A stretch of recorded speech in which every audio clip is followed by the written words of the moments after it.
I think about, man, I have to perform songs every single night or every other night.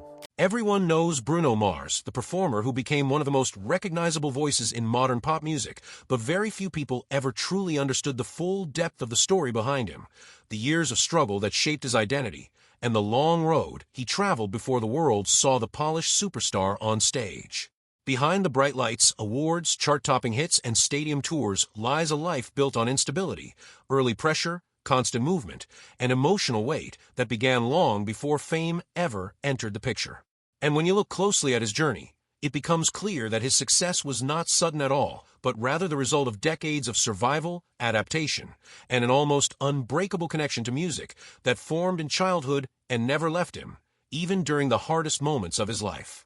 His story begins in a world where performance was not a choice, but a way of life. Born into a musical family, he was surrounded by rhythm, instruments, rehearsal schedules, and stage lights from the very beginning. While most children were learning how to speak in complete sentences or adjusting to school routines, he was already being introduced to microphones, audiences, and rehearsals that demanded discipline far beyond his age. Music was not something he discovered later in life. It was something he grew inside of, something that became as natural as breathing. By the time he was 4 years old, he was already performing regularly, stepping onto stages with a confidence that surprised adults who had spent years trying to build the same presence. As he grew slightly older, his performances became even more frequent and demanding. He was not just performing occasionally for fun. He was part of a family act that relied on constant shows, meaning his childhood was shaped around schedules, rehearsals, and travel instead of playgrounds and classroom routines. By the age of 5, he had already appeared in massive public events, performing in front of tens of thousands of people. One of the most defining moments of his early childhood was a major halftime performance where his Elvis-inspired stage presence caught the attention of audiences who could hardly believe such a young child could carry such confidence. His glitter outfits, energetic movement, and natural ability to command attention made him stand out immediately, and people began to see him as a born entertainer. But what the audience saw was only one side of the story. Behind the stage lights and applause was a life that was far less stable than it appeared. When he was around 12 years old, everything in his world shifted dramatically. His parents divorced, and the family musical act that had once given structure to his life completely fell apart. The stability that had once come from constant performance disappeared almost overnight, and with it went the steady income that had supported their lifestyle. Suddenly, there were no regular shows, no guaranteed stage, and no predictable routine to depend on. This collapse forced him, along with his father and brother, into a life of uncertainty. What followed was not a glamorous rise to fame, but a period of survival that shaped his resilience in ways that would later define his music. They moved from place to place, sometimes sleeping in cars, sometimes on rooftops, and sometimes in abandoned spaces that were never meant to be homes. One of the most haunting parts of this period was living in an abandoned bird zoo, where strange echoes and nighttime sounds became part of daily life. Even peacocks screaming in the dark became something they had to adapt to. There were months without electricity, times when food was uncertain, and long stretches where comfort was completely absent from their lives. For a child, these conditions could have easily ended a dream. But instead, they became the foundation of something stronger. Music, which had once been part of a structured career, now became personal survival.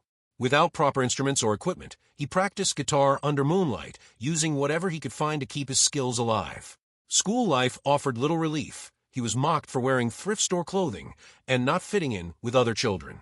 Yet instead of retreating from music, he leaned into it more deeply, using it as an emotional escape from the instability around him. During this time, he began finding small ways to earn money through performance. One of the most well-known examples from his early years was impersonating Michael Jackson at small events. These performances were not about fame, they were about survival, about earning enough money to buy demo tapes, transportation, or basic necessities. Every small opportunity became a stepping stone, and every rejection became fuel rather than discouragement.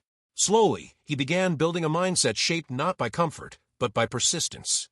As he grew older, the music industry began to take interest in him, but not always in the way he expected.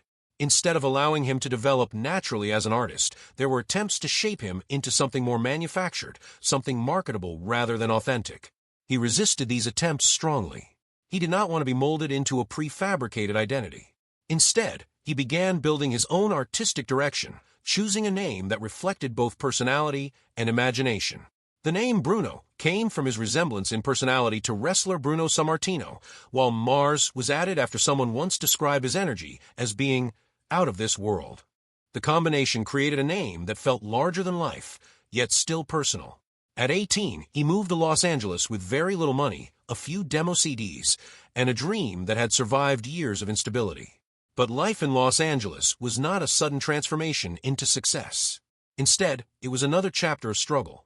He moved between cheap motels, shared apartments, and unstable living conditions, taking whatever work he could find. At one point, he even pretended to be a DJ despite having little experience, simply to earn enough money to survive. He was fired quickly, but even that short job provided temporary financial relief that kept him going. Food was often cheap and inconsistent, and the pressure of survival never fully disappeared. During this period, he was briefly signed to Motown but later dropped without releasing any music. This moment could have ended his career before it truly began.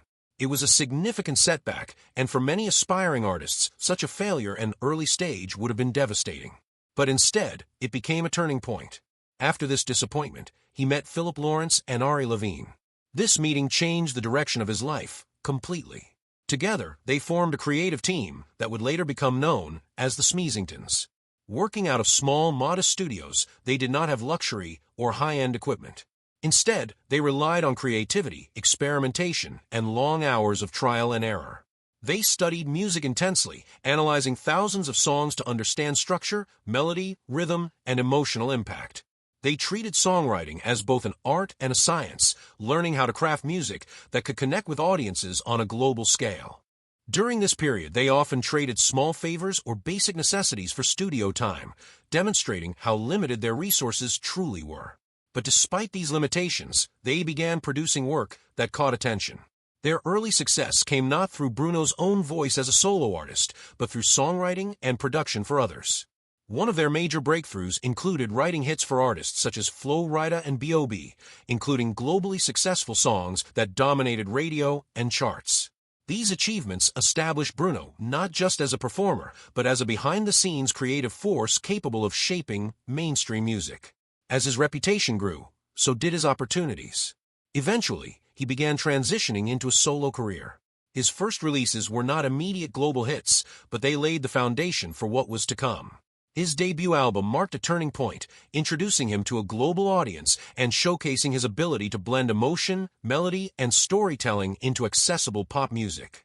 Songs like Just the Way You Are and Grenade resonated deeply with listeners, turning him into an international star almost overnight. However, what made his rise unique was not just success, but evolution. With his second album, he refused to stay confined to one style. Instead, he experimented with different genres, blending funk, pop, soul, and R&B in ways that felt fresh and unexpected. This creative risk paid off massively when Uptown Funk became a cultural phenomenon, dominating charts, parties, radio stations, and global playlists. It was more than just a hit song. It became a defining sound of an era. His next phase of success came with 24K Magic, an album that further refined his artistic identity. It brought him Grammy recognition, sold-out tours, and global dominance. Stadiums filled with fans around the world became a regular part of his life, something that contrasted sharply with the uncertainty of his childhood. Yet even with all this success, he continued to evolve creatively rather than repeat formulas. Later, his collaboration project Silk Sonic revealed another side of his artistry. This project leaned into retro soul influences, bringing back the sound of earlier musical eras while still feeling modern. The global hit Leave the Door Open showed his ability to adapt and reinvent himself once again, proving that his creativity was not limited to one genre or time period. It also reinforced his reputation as one of the most versatile artists in modern music history. Despite all this fame, his personal life remained intentionally private. His long-term relationship with Jessica, which began in 2011, remained mostly out of the public spotlight. Over the years, there were rumors, speculation, and assumptions, but very little confirmed information, reflecting his desire to keep personal matters separate from his public image. At the same time, online rumors about gambling debts circulated widely, but were officially denied, showing how quickly misinformation can spread when it involves celebrities living high-profile lifestyles. Throughout all of this, one consistent trait defined him: humor. Instead of reacting aggressively to rumors or criticism, he often responded with jokes or playful energy during interviews and performances. This approach allowed him to maintain control over his public image while avoiding unnecessary conflict. In the end, his story is not simply about fame, wealth, or chart success. It is about endurance. It is about a child who grew up performing in unstable environments, survived years of uncertainty, faced rejection in the industry, rebuilt himself through collaboration and creativity, and ultimately became one of the most influential musical artists of his generation. His journey shows that success is rarely a straight path. It is often built through years of unseen struggle, repeated failure, and an unshakable commitment to continue forward even when the odds are unclear.